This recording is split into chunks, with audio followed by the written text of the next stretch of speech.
pipeline के बसेको पाइपलाइनलाई tile पुऱ्याइदिनु टाइल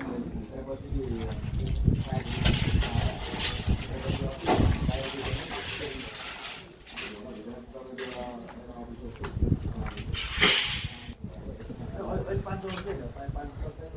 वर्ष यहाँबाट तपाईँ 5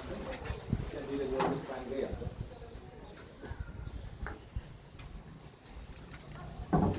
पानी पोस्ट सल्भ गरेर पोस्ट यो यताबाट कि तपाईँ यहाँ ढोका हालेर पाइप देखिन्छ साइडमा लगेर तपाईँ छोडेर त्यो साइडमा लगेर यहाँ माथि तलको लागि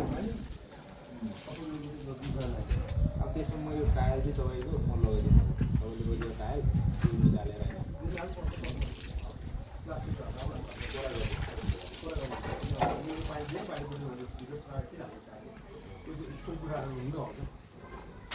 होइन